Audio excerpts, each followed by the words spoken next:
चतुर्थोध्याय इंद्रादि देवताओं द्वारा देवी की स्तुति, जिसे शक्रादि स्तुति कहते हैं। चतुर्थ अध्याय में महिषासुर के वध से अत्यंत हर्षित देवतागण भगवती की शक्रादि स्तुति से पूजा करते हैं और उन्हें प्रसन्न करके यह वरदान मांगते हैं कि संकट के समय स्मरण करने मात्र से देवी उनकी सारी बाधाओं को नष्ट करने के लिए सदैव उपस्थित रहे।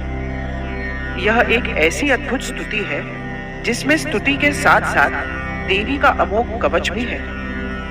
इस स्तुति में देवता कहते हैं कि जो मनुष्य यह स्तुति करेंगे उन्हें धन, यश, मनचाहा जीवन साथी, उत्तम संतान एवं स्वर्ग की प्राप्ति होगी।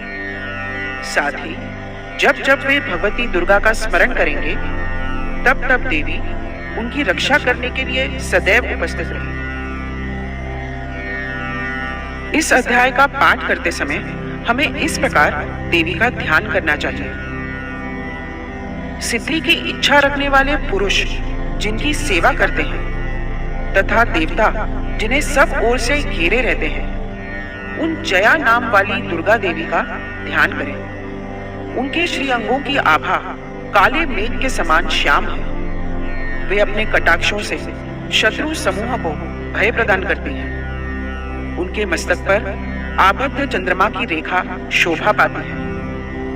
वे अपने हाथों में शंख, चक्र, कृपाण और त्रिशूल धारण करती हैं। उनके 3 नेत्र हैं। वे सिंह के कंधे पर चढ़ी हुई हैं और अपने तेज से तीनों लोकों को परिपूर्ण कर रही हैं। ऋषि कहते हैं, अत्यंत पराक्रमी दुरात्मा महिषासुर तथा उसकी दैत्य सेना के देवी के हाथ से मारे जाने पर इंद्र आदि देवता प्रणाम के लिए गर्दन तथा कंधे झुकाकर उन भगवती दुर्गा का उत्तम वचनों द्वारा स्तवन करने लगे। उस समय उनके सुंदर अंगों में अत्यंत हर्ष के कारण रोमांच हो आया था। शक्रादि स्तुति। देवता बोले, संपूर्ण देवताओं की शक्ति का समुदाय ही जिनका स्वरूप है तथा जिन देवी ने अपनी शक्ति से संपूर्ण जगत को व्याप्त कर रखा है, समस्त देवताओं और महर्षियों की पूजनिया उन जगदम्बा को हम भक्ति पूर्वक नमस्कार करते हैं। वे हम लोगों का कल्याण करें। जिनके अनुपम प्रभाव और बल का वर्णन करने में भगवान शेषनाग, ब्रह्मा जी तथा महादेव जी भी समर्थ नहीं है। वे भगवती चंडिका संपूर्ण जगत का पालन एवं अशुभ भय का नाश करने का विचार करें। जो पुण्यात्माओं के घरों में स्वयं ही लक्ष्मी रूप से, पापियों के यहाँ दरिद्रता रूप से, शुद्ध अंतःकरण वाले पुरुषों के हृदय में बुद्धि रूप से, सत्पुरुषों में श्रद्धा रूप से तथा कुलीन मनुष्यों में लज्जा रूप से निवास करती हैं, उन आप भगवती दुर्गा को हम नमस्कार करते हैं। देवी, आप संपूर्ण विश्व का पालन कीजिए।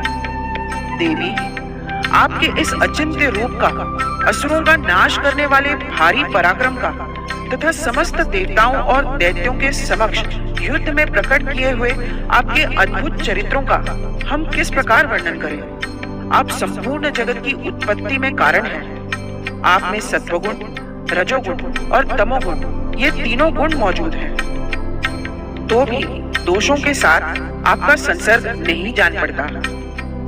भगवान विष्णु और महादेव जी आदि देवता भी आपका पार नहीं पाते। आप ही सबका आश्रय हैं। यह समस्त जगत आपका अंशभूत है, क्योंकि आप सबकी आदिभूत अव्याकृता परा प्रकृति है। देवी, संपूर्ण यज्ञों में जिसके उच्चारण से सब देवता तृप्ति लाभ करते हैं, वह स्वाहा आप ही हैं। इसके अतिरिक्त आप पितरों की भी तृप्ति का कारण है।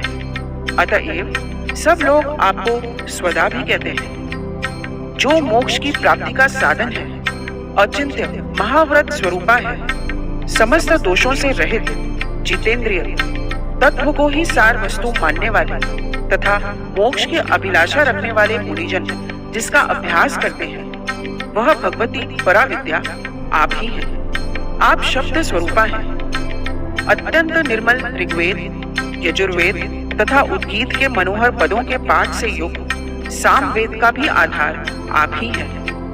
आप देवी त्रयी और भगवती हैं। इस विश्व की उत्पत्ति एवं पालन के लिए आप ही वार्ता के रूप में प्रकट हुई हैं। आप संपूर्ण जगत की घोर पीड़ा का नाश करने वाली हैं। देवी, जिससे समस्त शास्त्रों के सार का ज्ञान होता है, वह मेधा शक्ति आप ही हैं।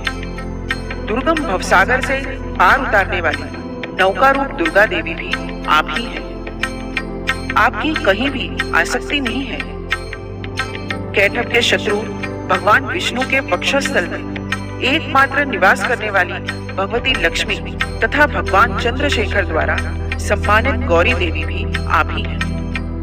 आपका मुख मंद मुस्कान से सुशोभित, निर्मल, पूर्ण चंद्रमा के बिंब का अनुकरण करने वाला और उत्तम सुवर्ण की मनोहर कांति से कमनीय है। तो भी उसे देखकर महिषासुर को क्रोध हुआ और सहसा उसने उस पर प्रहार कर दिया। यह बड़े आश्चर्य की बात है। देवी, वही मुख जब क्रोध से युक्त होने पर उदय काल के चंद्रमा की भांति लाल और तनी हुई भौहों के कारण विकराल हो उठा, तब उसे देखकर जो महिषासुर के प्राण तुरंत नहीं निकल गए, यह उससे भी बढ़कर आश्चर्य की बात है। क्योंकि क्रोध में भरे हुए यमराज को देखकर भला कौन जीवित रह सकता है। देवी, आप प्रसन्न हो। परमात्मा स्वरूपा, आपके प्रसन्न होने पर जगत का अभ्युदय होता है और क्रोध में भर जाने पर आप तत्काल ही कितने कुलों का सर्वनाश कर डालती हैं। यह बात भी अनुभव में आई है, क्योंकि महिषासुर की यह विशाल सेना क्षण भर में आपके कोप से नष्ट हो गई। सदा अभ्युदय प्रदान करने वाली आप जिन पर प्रसन्न रहती हैं, वे ही देश में सम्मानित हैं। उन्हीं को धन और यश की प्राप्ति होती है। उन्हीं का धर्म कभी शिथिल नहीं होता तथा वे ही अपने हृष्ट पुष्ट स्त्री, पुत्र और भृत्यों के साथ धन्य माने जाते हैं। देवी, आपकी ही कृपा से पुण्यात्मा पुरुष प्रतिदिन अत्यंत श्रद्धा पूर्वक सदा सब प्रकार के धर्मानुकूल कर्म करता है और उसके प्रभाव से स्वर्ग लोक में जाता है। इसलिए आप तीनों लोकों में निश्चय ही मनोवांछित फल देने वाली हैं। माँ दुर्गे, आप स्मरण करने पर सब प्राणियों का भय हर लेती हैं और स्वस्थ पुरुषों द्वारा चिंतन करने पर उन्हें परम कल्याणमयी बुद्धि प्रदान करती हैं। दुख, दरिद्रता और भय हरने वाली देवी, आपके सिवा दूसरी कौन है जिसका चित्त सबका उपकार करने के लिए सदा ही दयाद्र रहता हो। देवी, इन राक्षसों के मारने से संसार को सुख मिले तथा ये राक्षस चिरकाल तक नरक में रहने के लिए भले ही पाप करते रहे हों, इस समय संग्राम में मृत्यु को प्राप्त होकर स्वर्ग लोक में जाएं, निश्चय ही यह सोचकर आप शत्रुओं का वध करती हैं। आप शत्रुओं पर शस्त्रों का प्रहार क्यों करती हैं? समस्त असुरों को दृष्टिपात मात्र से ही भस्म क्यों नहीं कर देते? इसमें एक रहस्य है। ये शत्रु भी हमारे शस्त्रों से पवित्र होकर उत्तम लोकों में जाएं, इस प्रकार उनके प्रति भी आपका विचार अत्यंत उत्तम रहता है। खड़ग के तेजपुंज की भयंकर दीप्ति से तथा आपके त्रिशूल के अग्रभाग की घनीभूत प्रभा से चौंधियाकर जो असुरों की आंखें फूट नहीं गई, उसमें कारण यही था कि वे मनोहर रश्मियों से युक्त चंद्रमा के समान आनंद प्रदान करने वाले आपके इस सुंदर मुख का दर्शन करते थे। देवी, आपका शील दुराचारियों के बुरे बर्ताव को दूर करने वाला है। साथ ही यह रूप ऐसा है जो कभी चिंतन में भी नहीं आ सकता और जिसकी कभी दूसरों से तुलना भी नहीं हो सकती तथा आपका बल और पराक्रम तो उन दैत्यों का भी नाश करने वाला है जो कभी देवताओं के पराक्रम को भी नष्ट कर चुके थे। इस प्रकार आपने शत्रुओं पर अपनी दया ही प्रकट की है। वरदायिनी देवी, आपके इस पराक्रम की किसके साथ तुलना हो सकती है तथा शत्रुओं को भय देने वाला एवं अत्यंत मनोहर ऐसा रूप भी आपके सिवा और कहाँ है? हृदय में कृपा और युद्ध में निष्ठुरता, ये दोनों बातें तीनों लोगों के भीतर केवल आप में ही देखी गई हैं। मातः, आपने शत्रुओं का नाश करके इस समस्त त्रिलोकी की रक्षा की है। उन शत्रुओं को भी युद्ध भूमि में मारकर स्वर्ग लोक में पहुंचाया है तथा उन्मत्त दैत्यों से प्राप्त होने वाले हम लोगों के भय को भी दूर कर दिया है। आपको हमारा नमस्कार है।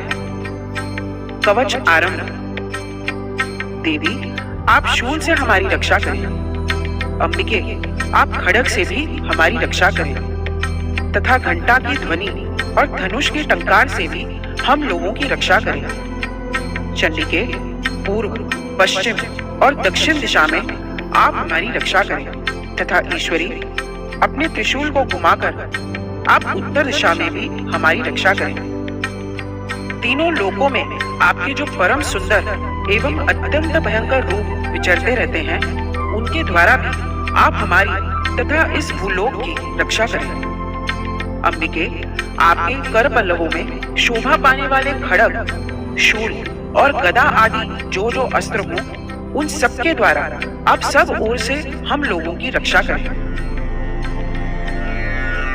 ऋषि कहते हैं, इस प्रकार देवताओं ने जगन माता दुर्गा की स्तुति की और नंदन वन के दिव्य पुष्पों एवं गंध, चंदन आदि द्वारा उनका पूजन किया। फिर सबने मिलकर जब भक्ति पूर्वक दिव्य धूपों की सुगंध निवेदन की, तब देवी ने प्रसन्न वदन होकर प्रणाम करते हुए सब देवताओं से देवी बोली, देवताओं, आप सब लोग मुझसे जिस वस्तु की अभिलाषा रखते हो उसे मांगो। देवता बोले, भगवती ने हमारी सब इच्छा पूर्ण कर दी, अब कुछ भी बाकी नहीं है, क्योंकि हमारा यह शत्रु महिषासुर मारा गया है। महेश्वरी, इतने पर भी यदि आप हमें और वर देना चाहती हैं, तो हम जब जब आपका स्मरण करें तब तब आप दर्शन देकर हम लोगों के महान संकट दूर कर दिया करें तथा प्रसन्न मुखे अंबिके, जो मनुष्य इस स्तोत्र द्वारा आपकी स्तुति करे, उसे वित्त, समृद्धि और वैभव देने के साथ ही उसकी धन और स्त्री आदि संपत्ति को भी बढ़ाने के लिए आप सदा हम पर प्रसन्न रहें। ऋषि कहते हैं, राजन, देवताओं ने जो अपने तथा जगत के कल्याण के लिए भद्रकाली देवी को इस प्रकार प्रसन्न किया, तब वे तथास्तु कहकर अंतर्ध्यान हो गई। भूपाल, इस प्रकार पूर्व काल में तीनों लोकों का हित चाहने वाली देवी जिस प्रकार देवताओं के शरीर से प्रकट हुई थी, वह सब कथा मैंने कह सुनाई।